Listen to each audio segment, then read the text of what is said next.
What a wonderful morning we've had.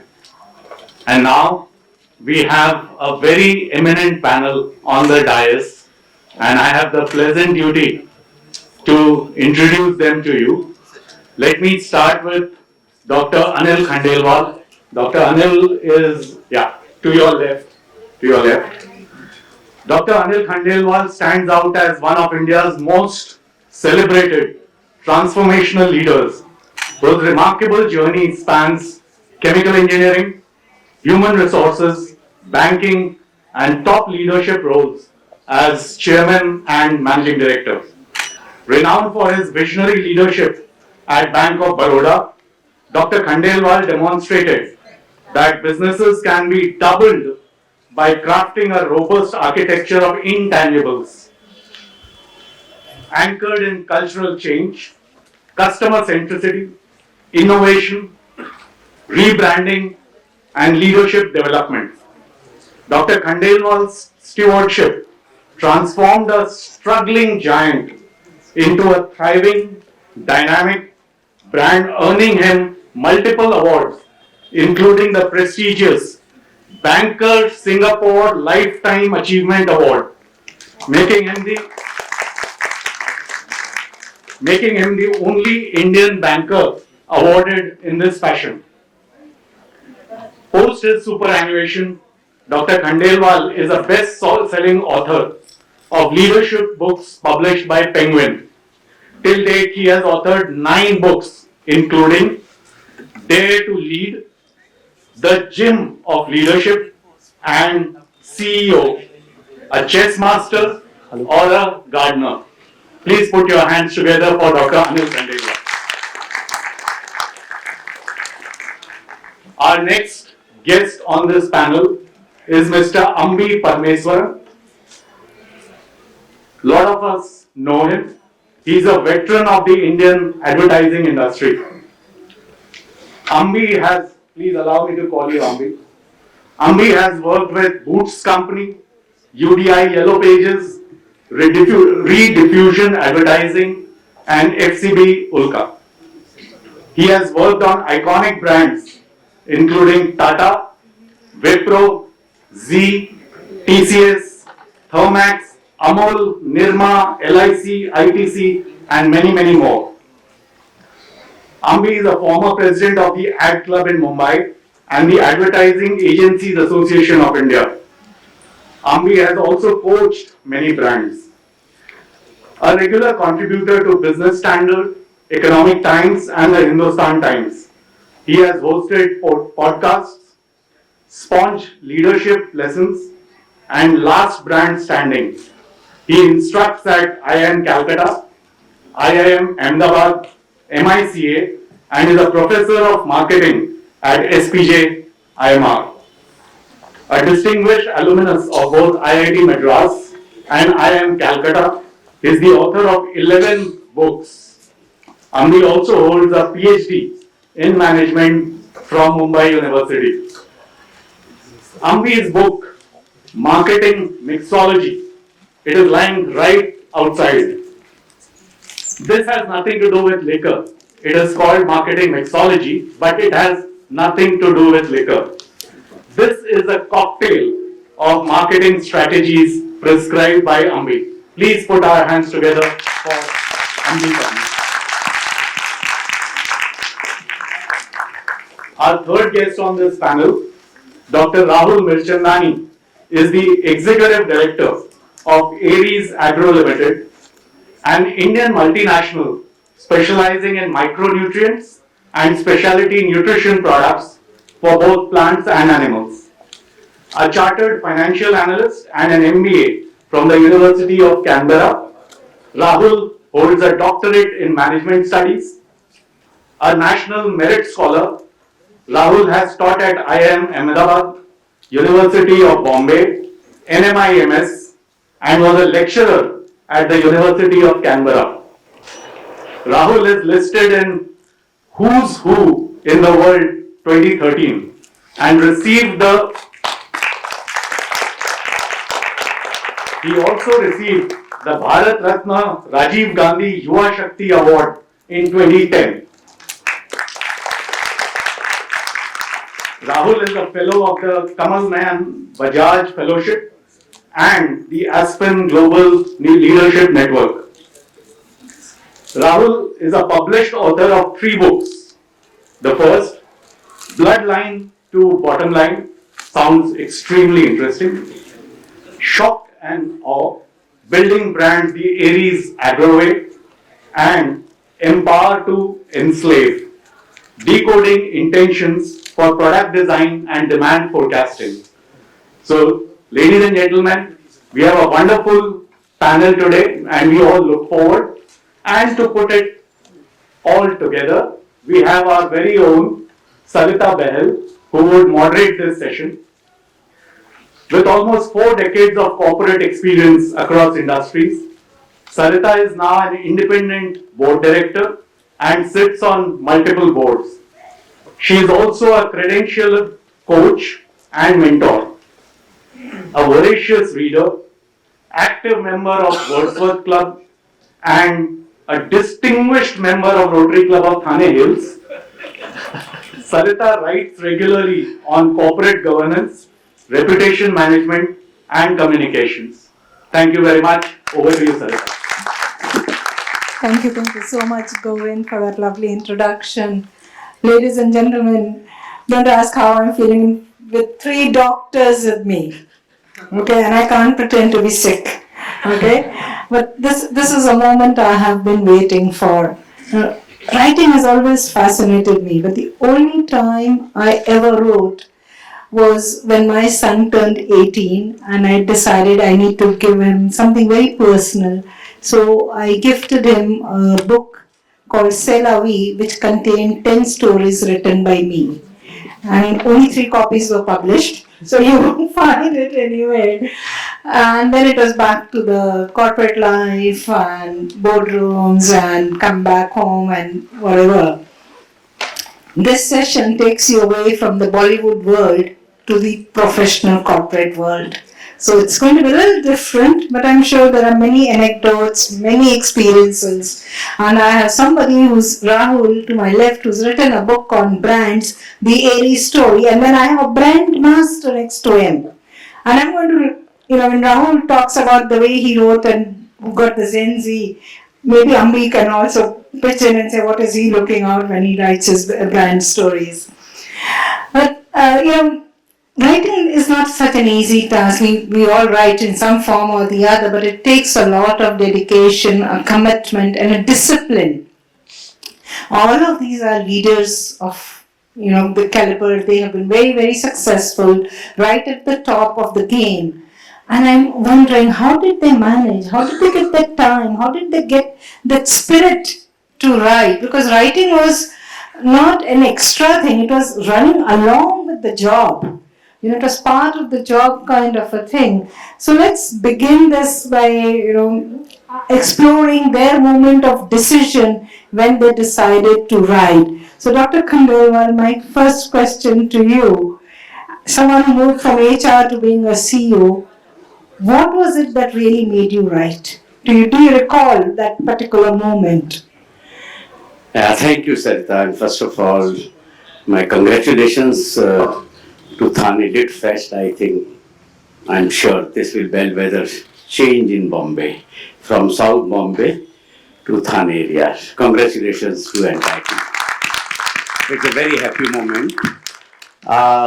So I don't belong to a family of writers, but I grew up with my maternal uncle who has been a publisher, and I've been, during my Garmi ki Chutti, I was reading books and more on sociology, philosophy and those kind of things. I was an engineering student, got fed up from engineering and I didn't know what to do, so I applied. There was a, advertisement for officer in Bank of Baroda. They used to call DRO, Directly Recruited Officers. And I applied. With engineering background, you can pass some test, so I entered. So my journey began on 12th January 1971, 54 years back.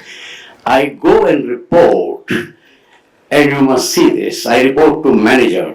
He looked at me. He said, who are you? I said, sir, I'm Khandelwal. Showed my appointment letter. He picks up phone, talks to his boss. He said, we have been wanting a senior officer and you have sent this Rangroop to us. You know Rangroop? In army they had heads are shaven and they do PT and all that. And he was up in arms. He said, you hang around, we'll see what we can do of you. For full day, I was hanging in banking hall, nobody looked at me, and I was supposed to be an officer. Those days was very prestigious, at least in marriage market.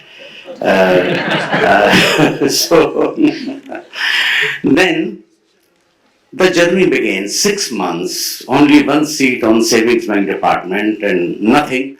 I got fed up.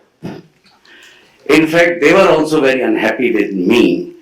To tell you in a nutshell that it was known that my confirmation is not going to be recommended because they found me disinterested, not worthy of a very hard-working banking officer. So everyone told me that your days are numbered. And that man became chairman and managing director of that bank. That is my story. And the story started because in Hindi I said, yaar ja rahe ho, thappad maar ke jao. In logon ko. What nonsense they are doing. So I wrote a letter to then chairman. How disillusioned I am. Whatever was promised is not done. No training, nothing, no induction. And see the culture of the bank. The head of personnel replied, solved all my problems and offered me transition to HR. Those days it was called personnel department. And from there my story began. And eventually with lot of twists and turns and fun and frustration, moments of exhilaration and whatever, I ended where I ended. Amazing. I mean, I can't even imagine corporate professionals writing a letter to the head saying, I'm frustrated, I have no training, no induction being done, and yet you managed to get the courage to do it, as you said, almost 54 years back. Amazing. Amby, I want to come to you next. You write with a very strong sense of purpose, but what was that moment when you moved from doing to writing, from just leading brands and then saying, okay, now I want to write? How did that happen? You can take this. Okay, yeah, so thank you, Thane Literature Festival for inviting me to your first ever Literature Festival, and congrats to the Rotary Club of Thane Hills. I'm also a proud Rotary Club member. We are a very young Rotary Club in Prabhadevi. We call it the Rotary Club of Mumbai 25. We have about 30 members and we're still a long way to go, and one day hopefully we will conduct the Literature Festival of Prabhadevi. Yeah. Please call us. at the Ravindra Natya Mandir maybe. Apparently it's been wonderfully renovated, so maybe you can do that. So thank you very much for inviting me here, and congrats on a great show which you're going to have for 2 days. When did I start writing? I mean, I spent 27 years of my life working in an advertising agency called Ulka, which later became FCB Ulka. So I used to teach, and I used to teach brand management at Somaya and later at NMIMS. And I'm talking of 1995, 96, when, case studies, Harvard case studies were not available. So I thought I will write my own case studies based on our own brands, Sundrop, Santur, Amol, Hero Honda, some of those brands which we worked on. I wrote cases and I started using them in my class. And it turned out, a professor friend of mine said, why don't you put this together as a book of cases? So I put a collection of about 10 of them, sent it to Tata McGraw-Hill, and lo and behold, a week later, V. Deepa of Tata McGraw-Hill was in my office saying, look, we'd like to publish the book. So it was great. So my first book came out in the year 2000.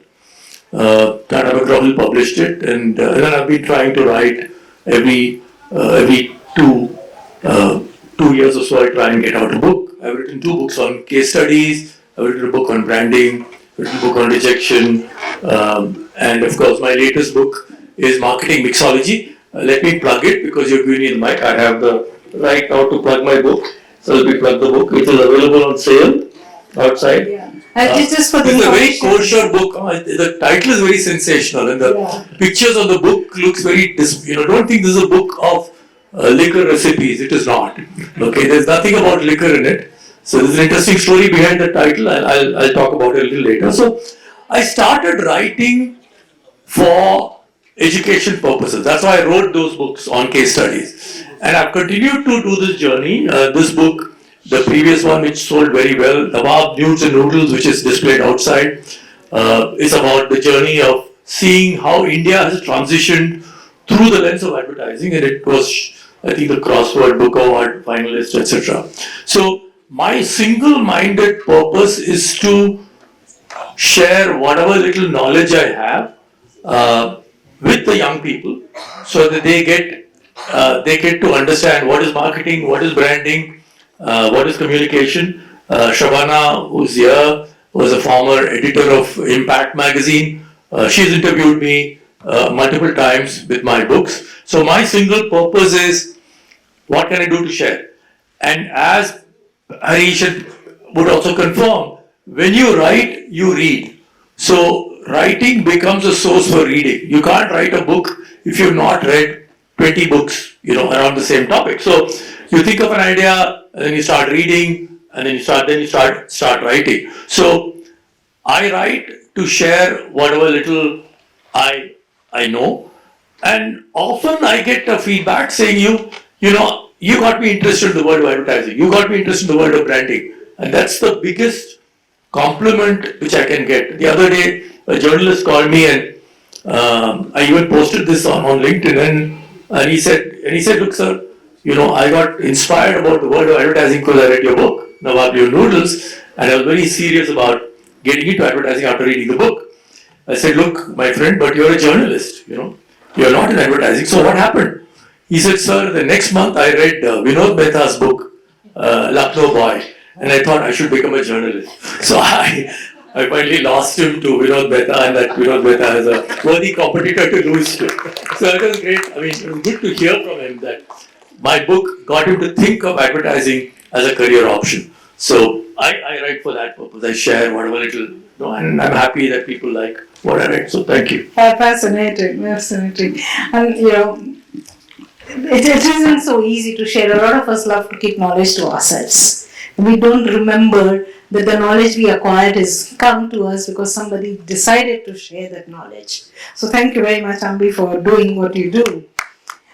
I come to Rahul. Rahul, as you see, is the youngest of the panels that we have over here, as a... This is age. Age. This is hinting that she's the youngest here. We go from him.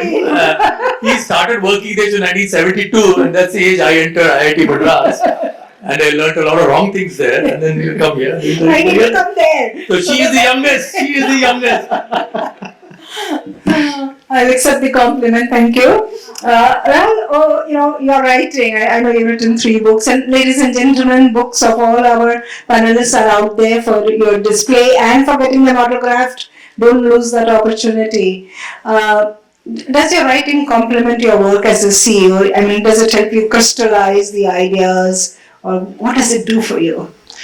I think for me, writing has been a passion right from school. So I think my mother made sure that I wrote. I think for her, it was the essays I wrote were windows to my soul. And so my mother wrote in 16 languages. So she was unbelievable. And of course, she also founded our company. So I'm very proud to know that many people were inspired by what she did. And then my English teachers. I think some of my English teachers, they still remain in touch, and I think they're unbelievable. So I think writing started from school. I edited the school magazine, the college magazine. I was the geek in the family. Never played a game in my life. My best friend was the blackboard in my room, where I used to keep writing. So writing was, of course, there. Over then, of course, I've had 30 years of teaching. I'm not young, I'm 50, so it's like 30 years of teaching.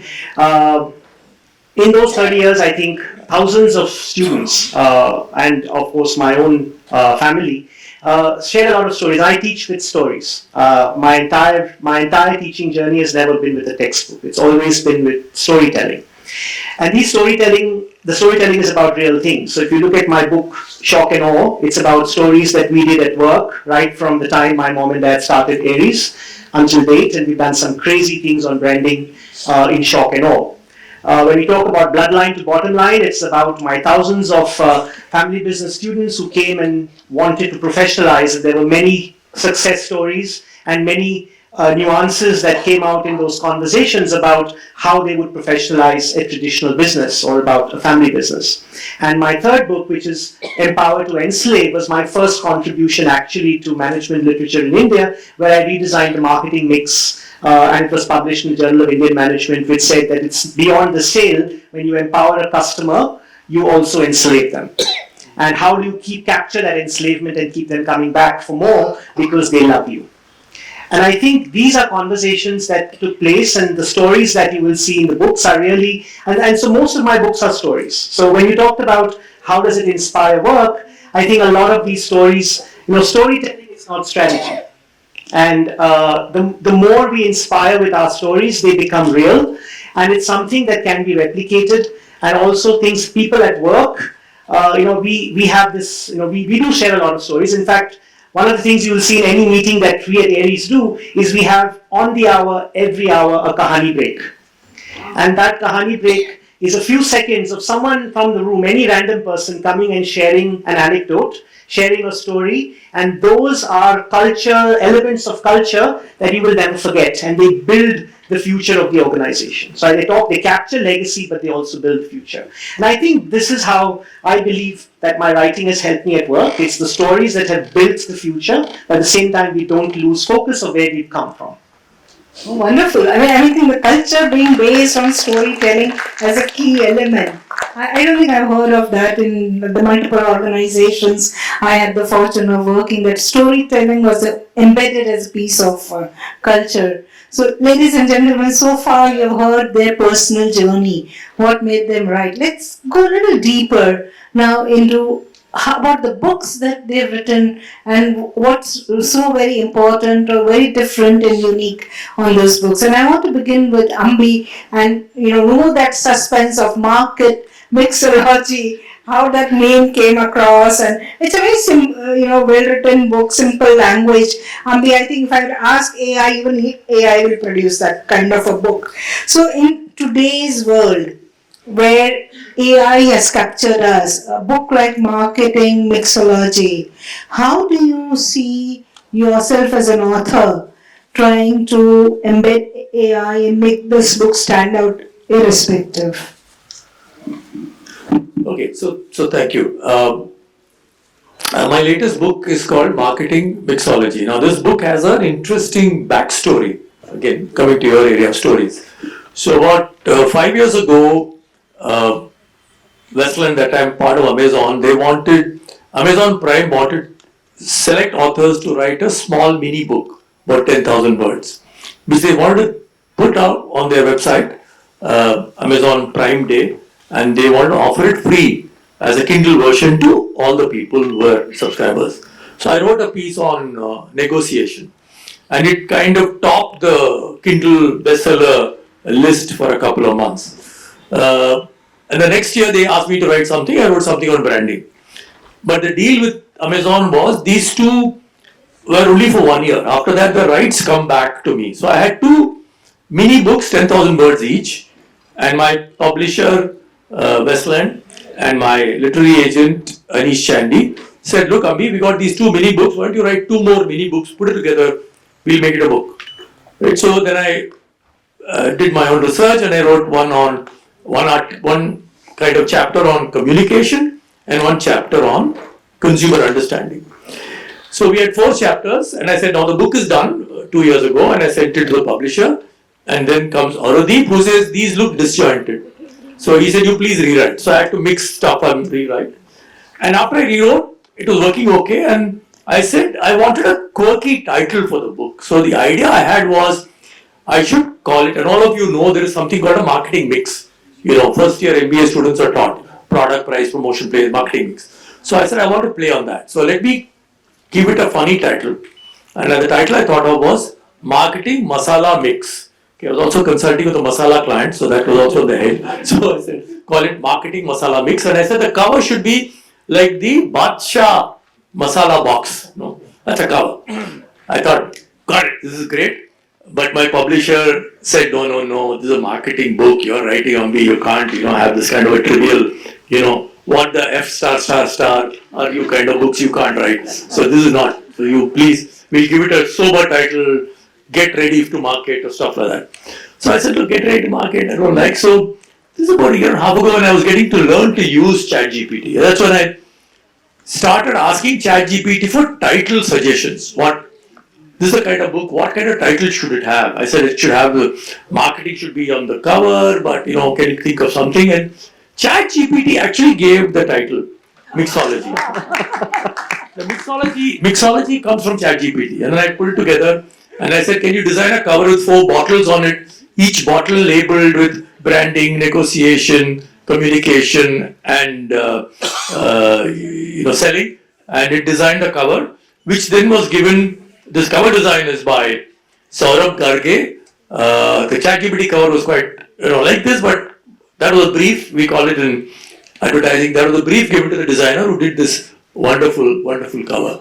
That's how the book came out. It's got nothing. Yesterday I was talking to a business school.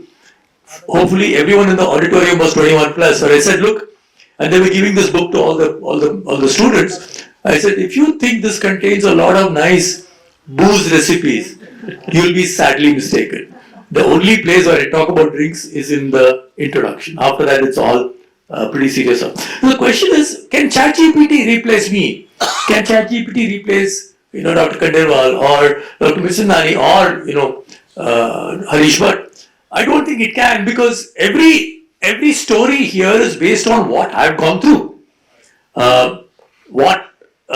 Clients have asked me questions, I've asked clients questions. So these are all very personal stories. In fact, there is an interesting little story about how in Nepal I had gone for a conference, and I think there's a nice Nepali company which makes shoes, very low price, good quality shoes. And they were selling it in UP and Bihar. And the husband and wife team wanted to ask me for suggestions what they should do. So I started asking questions, who buys your shoes? They said, we sell it to 10 distributors. I said, okay, who buys shoes from your distributors? There are some 2,000 retailers. I said, who buys shoes from your brand of shoes from your retailer? Do you know? She said, no, we don't know. I said, look, you got to go and find out who's buying it. So interestingly, a friend of mine whose husband had read the book stopped me on the morning walk and he asked me, is the Nepali company you've not mentioned, is it this company? And he gets it right. He knew which company I had talked to. So the only way to do one up on ChatGPT is do your own stories. Put your own stuff. Every article I write which get carried in the ET or Business Standard, there is something which I have gone through which ChatGPT doesn't know. I wrote an article on diagnostic testing last week in Business Standard. It starts with the fact that I used to test my grandfather's urine using this something called a Benedict solution. I don't know how many of you heard of this, right? For sugar testing, that was the way you used to do it. Now, only I know that. ChatGPT doesn't. Now I've written it, ChatGPT will know that, right? But till now, ChatGPT doesn't know. ChatGPT knows a lot about Amby. You go and ask those of you who have somewhat a public presence, I sometimes even ask, I mask the name, this is the kind of client, this is their problem, and they have hired Amby Parameswaran, what should be the question he should ask? It gives me good questions, right? Because it has read everything I've written, it has probably seen my videos, it knows me, but it doesn't know my grandfather's urine I used to test every week using Benedict solution, because I've never written about it. Now it knows, right? So the way to beat ChatGPT is bring yourself into your writing. The more you bring yourself, the more you will be unique. So every story, everything here, everything in this book is something which I've gone through. My clients, people whom I've consulted, people whom I've coached, people whom I've met, what I've observe in marketing is all there. Branding is all there, including shop observations, home visits, right? Which I've not written about before. It's there. So you beat ChatGPT by being yourself. Yeah, the human differentiator is what you really bring in. And I think that's what I believe Rahul also does in the book, especially the 17 short stories that you have written on brand. Take us through it, and how do you address the interest or the fickle-mindedness of Gen Z? How do you sort of ensure that they are getting interested in the work that Aries Agro does? How do you appeal to such an audience? Because your books are very target specific, if I remember. Yeah, indeed they are. In fact, I must give you, some of anecdotes from the book. So, when you look at shock and awe, I think a lot of what creates that shock is the unintended consequences of stuff that we see in the field. And I think Amby talked about, looking at the field behavior as well. I'm going to give you a short, very, very short anecdote. So this is one of the first early stories in the book where I talk about my initial days in the field when I ran away from, the agriculture farms because I couldn't recognize mustard in Punjab, and I ran to a buffalo farm because I figured I could at least figure out the buffalo. And I noticed that one of my products, Buno milk, was being handled with a stick. It is a milk booster for dairy cattle. And the farmer was making a very nasty face and putting a handkerchief on his nose and handling it with a long stick. I asked my staff at that point, is the product working? And he said, yes, it's working. It's the very early days. I had just joined the family business. And he said, product is working great, but it doesn't smell good because it's a mixture of 16 herbs which naturally build milk production.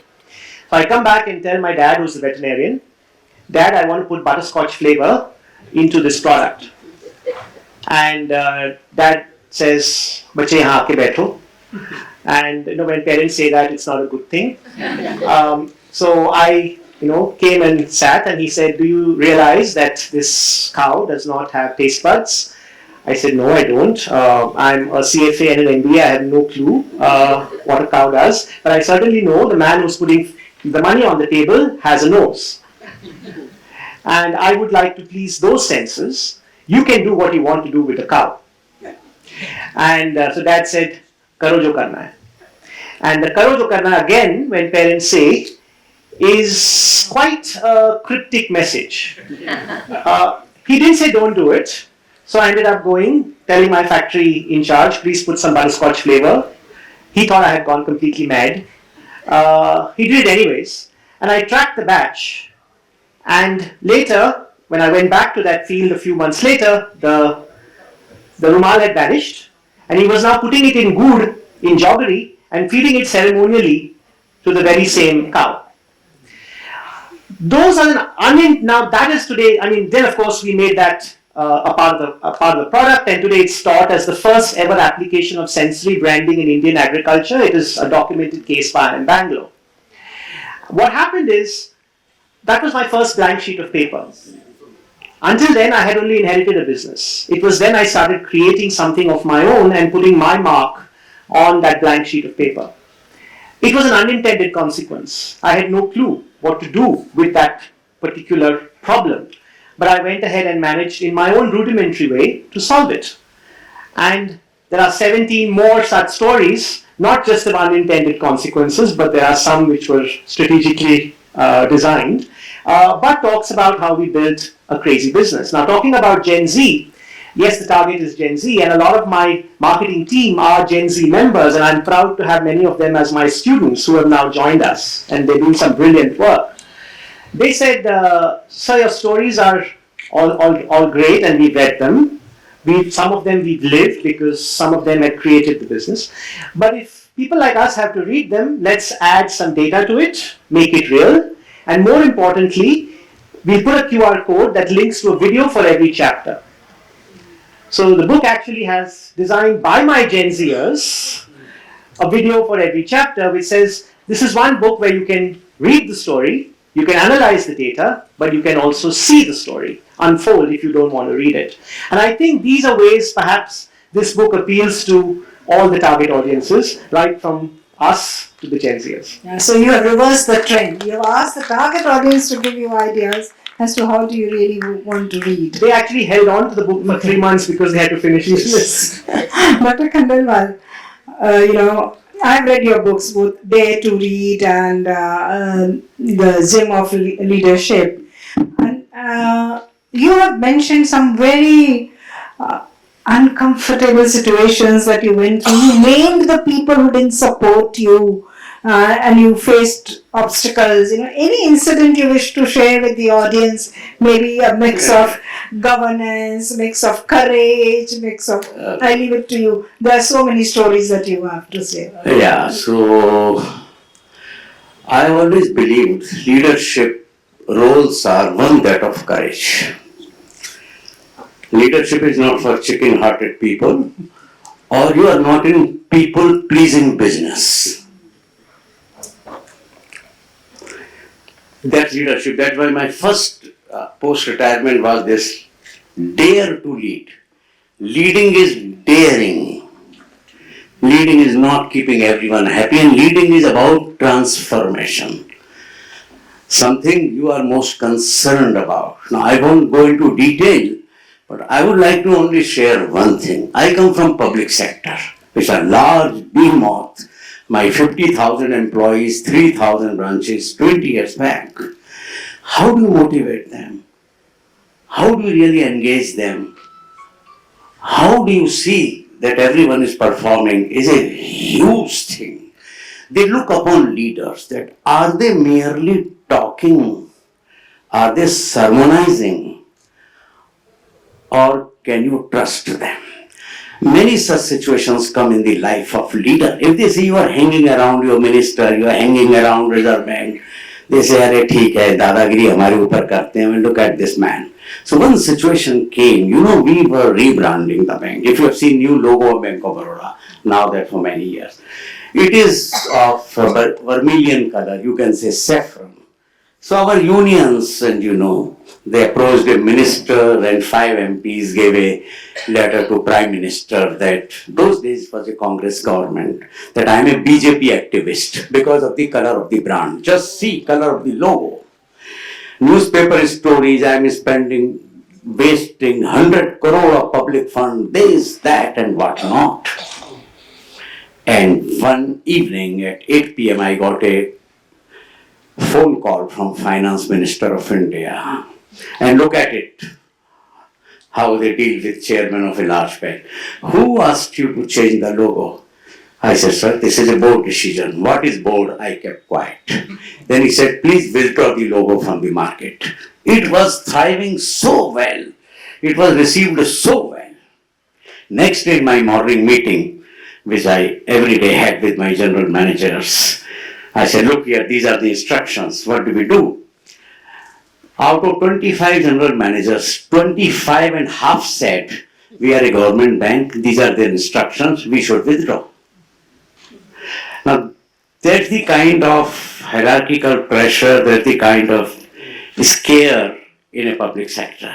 In Hindi, I said, "Dekho yaar, leaders केले के छिलके पे फिसल के नहीं मरते हैं, leader लड़ते हुए मरते हैं." And then the journey began. We did not withdraw, and I met people who mattered, and finally through the top person I told, "I'm prepared to withdraw the logo."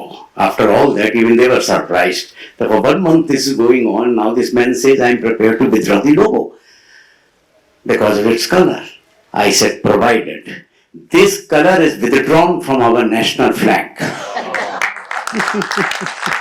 And they settled the thing. Now in public sector, nobody bothered. They were talking those days, HDFC, ICICI. We got Business Today's among the top marketeers award. We were listed in Economic Times 100 most powerful CEOs. Now the point I want to say is, it's the leadership game. Position is not leadership. Leader can be 4 levels below you. You may be a clerk in the leadership role if you don't demonstrate. So leadership is hierarchy neutral, it is gender neutral, it is nation neutral.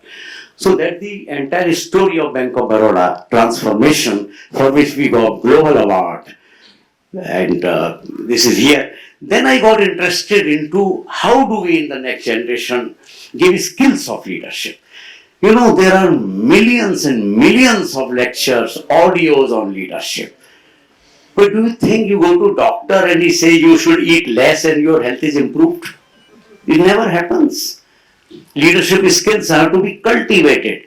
So I was thinking, one day I was in a gym and I suddenly realized I am here because I need discipline, I come every day, passion, a coach, whatnot, and from that, 18 skills of leadership in the gym mode. Here is the book, The Gym of Leadership. It is there outside. 18 skills of leadership in the half chapter, in half section of the chapter is about all about it, research, what it is not, and half is the gym. How do you develop listening? How do you develop self? How do you develop this? I'm very happy the kind of recognition it has gone recently. Wharton did a, Wharton University did a, Wharton Business School did a 1 hour radio program on this, which was broadcasted to over 3 million students there. And I'm very happy because one thing that leadership cannot be taught, I can say. It can be embellished. Leadership is disciplined practice. You can't ask your doctor to go morning walk on your behalf so that your health improves. It's a practice. So one is, it says disciplined practice. Second is by observation. What MD and doctor can in their own organization show that this is what they are and people follow. Second is discipline, first is discipline practice, second is observation. And third, of course, embellishment, lectures and training and all that. And leadership is a $350 billion industry, and world's greatest writer on leadership wrote a book, The Leadership Bullshit. It's all waste. Unless you have decided to become a leader, then programs help you, then education help you. But if you just go and attend and come back, these are like Swamiji's lectures which so many people go and come back. Thank you. Thank you. I think there's a lot of takeaways from today's session for the audience over here. I think what my panel has clearly demonstrated is to write, you do need passion, but you need a conviction of leaving behind something, some words that are going to be remembered. Thank you very much for the very lovely conversation, and thank you Rotary Club of Thane Hills and NCPA for giving us this opportunity.